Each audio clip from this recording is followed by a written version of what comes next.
የእግዚአብሔር ሰላም ይብዛላችሁ፣ ጸጋውም እንደዚሁ። የመፍትሔ ለትውልድ ዩቲዩብ አገልግሎት ለምትከታተሉ ወገኖቼ በሙሉ ባለፈው ግንኙነትን ማደስ በመንፈስ ቅዱስ አማካኝነት ከእግዚአብሔር ጋር የሚለውን ያንን ትምህርት ስናጠቃልል በዚህኛው ሳምንት አዲስ ርዕስ ይዤ እንደምመጣ እንደዛ ቃል ኪዳን ገብቼ ነበረ። በዛው በገባሁት ኪዳን መሰረት ዛሬ አዲስ ርዕስ ይዤ መጥቻለሁ። በዚህም ዛሬ በምንጀምረው አዲስ ርዕስ እንደምትባረኩ በጣም እርግጠኛ ነኝ። ለምን እግዚአብሔር በዚህ እኔ በማዘጋጀው ትምህርትና መልእክት በጣም ተችንግ የሆነ መልእክት እንዲደርሳችሁ በጌታ ፊት በትጋት እጸልያለሁ። ጌታን ጠይቃለሁ። የሚሰሙ ሰዎች ይነኩበት፣ ይባረኩበት፣ ይፈወሱበት እያልኩ ጌታን እጠይቀዋለሁ እና መልእክቱ ከጸሎት ጋር የተዋሃደ ነው ለማለት ፈልጌ ነው። ዛሬ አብረን ማየት የምንጀምረው የመልእክቴ ርዕስ ስር ስደዱ በሚል ነው።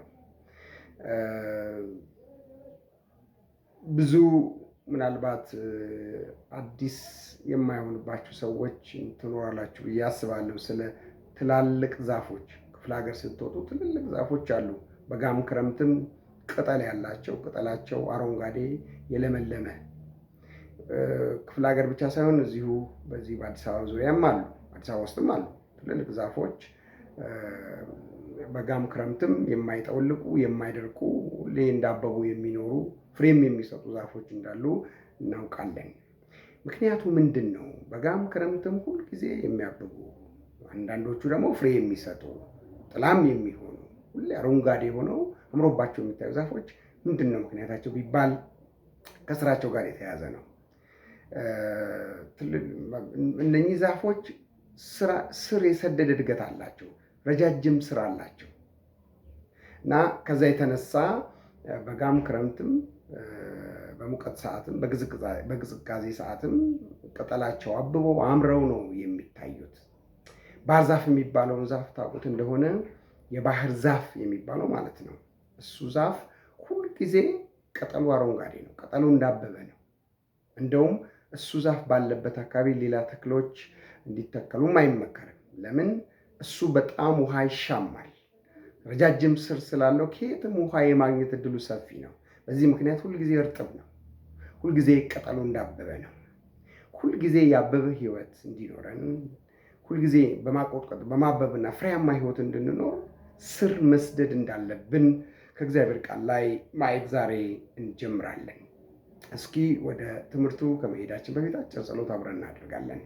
እግዚአብሔር አምላካችን የተከበርክና የተፈራህ ንጉሳችን ሆይ ስለ ዛሬው ቀን ስላሳለፍነውም ሳምንት በኢየሱስ ክርስቶስ ስም እናመሰግናለን። ጌታ ሆይ ዛሬም ቃልህን እንድታስተምረን፣ ቃልህን እንድታስረዳን፣ ገንዘባችን አድርገን በቃልህ እንድንጠቀም ቃልህ እንድትባርክልን በኢየሱስ ስም እንለምንሃለን። የቀረውን ጊዜና ሰዓት አንተ ባርክልን። መንፈስ ቅዱስ አስተምረን፣ ተምረን ለሌሎች የምንተርፍ ሰዎች አድርገን በኢየሱስ ክርስቶስ ስም አሜን። በትንቢተ ኢሳይያስ ምዕራፍ 27 ቁጥር 6 ላይ ያዕቆብ ወይም እስራኤል ስር ይሰዳል። ወደፊት ስለሚመጣው ዘመን ነው፣ ስለ መሲሁ ዘመን ነው የተነገረውና ስለ እስራኤል ተስፋ እንዳላት፣ ስለ እስራኤል እንደገና ማበብ እንደገና ማፍራት ሲናገር ቁጥር 6 ላይ እስራኤል ወይም ያዕቆብ ስር ይሰዳል፣ ያቆጠቁጣል፣ ያብባል፣ ፍሬም ያፈራል፣ ፍሬው ምድርን ይሞላል ይላል ነቢዩ ኢሳይያስ። ያዕቆብ ስር ይሰዳል ነው ብሎ የሚጀምረው። ስር ይሰዳል ከመለኮታዊ ዓለም ጋራ ከመንፈሳዊ ዓለም ጋራ ያለውን ትስስር ነው የሚያሳየው።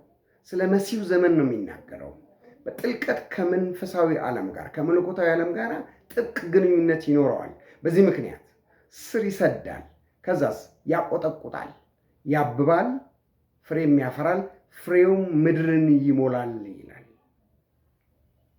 የማቆጥቆጥ የማበብ ፍሬ የማፍራት እድል ያለው አንድ ዛፍ ወይም አንድ ቅርንጫፍ በስሩ ምክንያት ነው።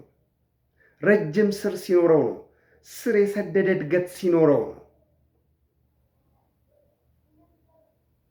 በትንቢተ ኢሳይያስ ምዕራፍ 11 ቁጥር 1 እና 2 ላይ ይሄም ስለ መሲሁ የተነገረ ትንቢት ነው። ከእሴይ ግንድ ቁጥቋጥ ይወጣል፣ ከስሩም የአንደኛው ቅርንጫፍ ፍሬ ያፈራል። ስለ ጌታችን ስለ ኢየሱስ ክርስቶስ የተነገረ ቃል ነው።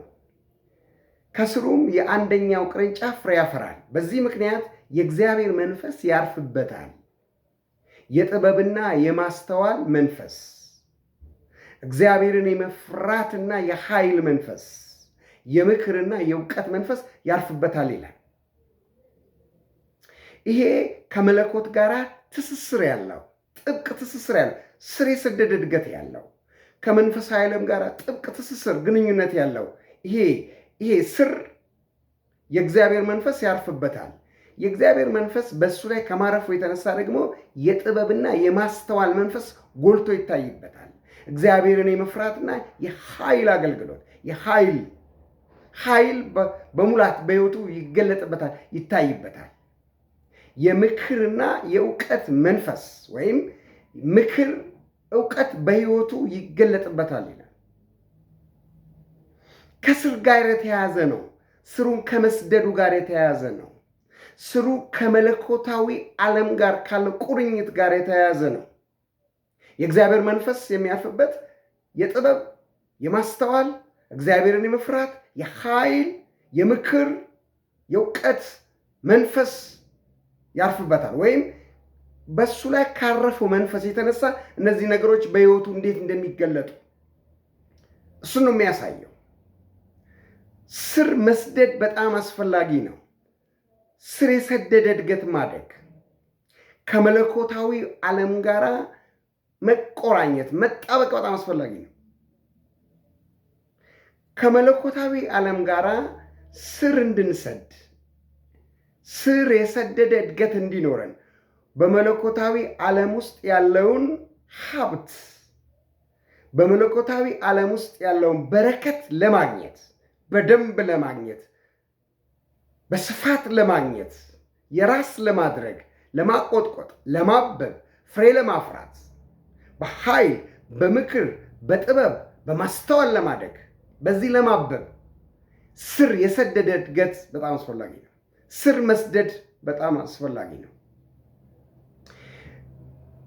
በማቴዎስ ወንጌል ምዕራፍ 13 ቁጥር 1 2 3 4 5 6 ላይ ስለ ዘሪው ምሳሌ ጌታችን ኢየሱስ ክርስቶስ ሲናገር ዘሪ ሊዘራ ወጣ እና ልክ መዝራት ሲጀምር አንደኛው በመንገድ ዳር ላይ ወደቀ ይላል። ምንም አፈር ስላላገኘ ስር የመስደድ የማደግ እድልም ስላልነበረው ወፎች መጡ በሉት። መንገድ ዳር ስለወደቀ የተጋለጠም ስለሆነ ለነዚህ ወፎች። ሁለተኛው ዘር ግን በቂ አፈር በሌለው ስስ አፈር ላይ ወደቀ። አሸዋማ በሆነ መሬት ላይ፣ ድንጋያማ መሬት ላይ ወደቀ። በቂ አፈር ስለሌለው በእርግጥ አድጓል፣ በቅሏል ይላል በዛ ክፍል ላይ በቅሏል። የሆነች ትንሽ አፈር ስለነበረች በቅሏል። መብቀሉ ብቻውን በቂ ስላልነበረ ፀሐይ በወጣ ጊዜ ጠወለገ፣ ከዛም ደረቀ ይላል። ምክንያቱም ሲናገር ስር ስላልሰደደ ነው የሚለው፣ ስር ስላልነበረው ነው የሚለው። ያ የበቀለው ዘር ስር መስደድ ነበረበት፣ ሙቀቱን ለመቋቋም፣ ሙቀቱን ተቋቁሞ ለማቆጥቆጥ፣ ለማበብ፣ ፍሬ ለማፍራት፣ ትልቅ ዛፍ ለመሆን፣ ምድርን ለመሙላት ስር መስደድ ነበረበት። ስር ስላልሰደደ፣ ስሩ ስላላደገ ጠወለገ ይላል። መጀመሪያ ጠወለገ ይላል፣ ከዛስ ደረቀ። ከዛ ምን እንደሚሆን ግልጽ ነው። የመጠውለጉ የመድረቁ ምክንያት ስሩን ያለማሳደጉ ችግር ነው። ስር ያለመስደድ ችግር ነው። ስር መስደድ፣ በስር ማደግ በመንፈሳዊ ዓለም ውስጥ ያለውን በረከት የማግኘት እድላችንን ያሰፋል። ከመለኮት ጋር ያለንን ትስስር ያጠብቃል። በቂ መንፈሳዊ ሀብት ለማግኘት ስራችን ማደጉ፣ የክርስትና ስር ማደጉ በጣም አስፈላጊ ነው። ዛሬ ብዙ አማኞች ጌታን ተቀብለው ጠውልገው ያሉ፣ ማደግ ያልቻሉ፣ ማቆጥቆጥ ያልቻሉ፣ ማበብ ያልቻሉ፣ ፍሬ ማፍራት ያልቻሉ ብዙ አማኞች አሉ፣ ብዙ ክርስቲያኖች አሉ። ምክንያቱም ምንድን ነው የሚባል ስር የሰደደ እድገት ስለሌላቸው ነው፣ ወይም ስር የሰደደ እድገት ስላላገኙ ነው። ስር የሰደደ እድገት እንዲኖራቸው ስላልሰሩ ነው። ስለዚህ በመንፈሳዊ ዓለም ውስጥ በመለኮታዊ ዓለም ውስጥ ያለውን ሀብት ለማግኘት የራስ ለማድረግ ለማቆጥቆጥ፣ ለማበብ፣ ለማደግ፣ ፍሬ ለማፍራት፣ ጥበበኛ ለመሆን፣ አስተዋይ ለመሆን፣ እግዚአብሔርን የመፍራትን አቅም እንድናገኝ፣ ኃይል ያለው ህይወት እንድንኖር፣ ኃይል የተላበሰ ክርስትና እንድንኖር፣ የምክር መንፈስ እንዲኖረን፣ በእግዚአብሔር እውቀት እንድናድግ ስር መስደድ አለብን። ስር የሰደደ ህይወት ማደግ አለብን። ከመጠውለግ ከመድረቅና ከመጥፋት የሚያድን ፍሬያማነትን ከማጣት ህይወት እንዲታደገን ስራችን ያደገ መሆን አለብን። ስር የሰደደ እድገት ልናድግ ይገባል። ስራችን እንዴት ነው የሚሰደው? አማኝ ወይም ክርስቲያን ስር የሰደደ እድገት እንዴት ነው የሚኖረው? እንዴት ነው ስሩ የሚያድገው? በመንፈሳዊ ዓለም በመለኮታዊ ዓለም ውስጥ ያለውን ሀብት በረከት ለማግኘት ለመሰብሰብ የራሱ ለማድረግ እንዴት ነው ስሩ የሚያድገው? በምንድን ነው ስሩ የሚያድገው? ምንድን ነው ማድረግ ያለበት? እሱም በሚቀጥለው ሳምንት አብረን እናያለን። ስር የሰደደ ህይወት እንድንኖር ምን ማድረግ እንደሚጠበቅብን፣ መንገዱ ምን እንደሆነ፣ መሳሪያው ምን እንደሆነ በሚቀጥለው ሳምንት አብረን እናያለን። ዛሬ እናያል ካየን በሚቀጥለው ሳምንት ተመልሰን እስክንገናኝ ድረስ እግዚአብሔር ከሁላችን ጋር ይሁን። ሳምንቱን እግዚአብሔር ይባርክላችሁ። በጥሞና ስላዳመጣችሁኝ አመሰግናለሁ።